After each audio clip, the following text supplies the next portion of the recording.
皆さんこんにちは。今回は久しぶりに 3D プリンター工作の動画をアップしました。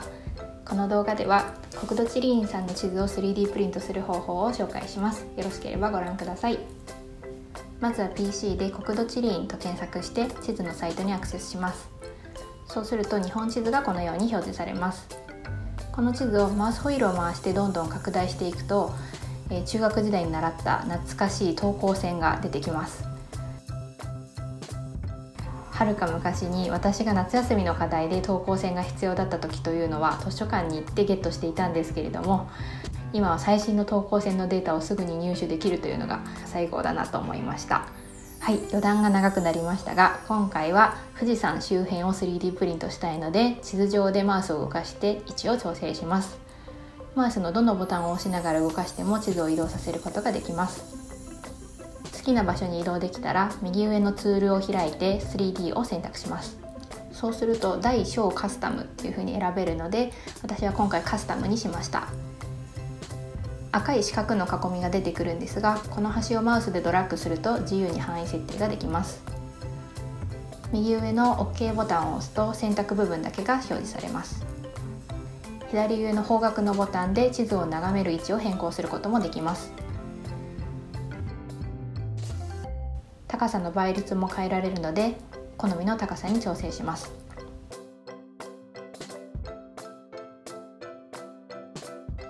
ダウンロードファイルの種類を選択します。丁寧に一つずつデータの説明が書いてあるのも分かりやすくていいですよね。私の場合は単色印刷なので STL 形式のファイルをダウンロードしました。ダウンロードができたら任意の場所に保存してください。続いて 3D プリンターのスライサーを開いて、画面上に先ほどダウンロードした STL ファイルをドラッグ&ドロップします。はい、表示されました。リアルでめちゃくちゃかっこいいですね。はい、少しサイズが大きいのでスケールを下げます。続いて標準モードでスライスします。印刷プレビューを表示させます。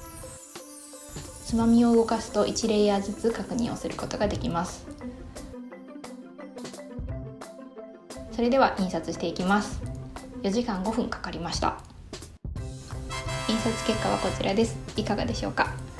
西側の身延山地がきれいに出力されていますし、富士山の等高線もくっきりと見えています。今回分かりやすさのために伊豆半島と駿河湾を入れたんですけれども、海と陸があると見やすくていいですね。はい、テンションが上がったのでアクリル絵の具ですとか塗料を使って塗装をしてみました。ジオラマを作りたい方ですとか、お子様と地図で遊ぶ際にも大活躍しそうな予感です。よろしければぜひやってみてください。以上、青べこアートでした。また次回の動画でお会いしましょう。最後までご視聴いただきありがとうございました。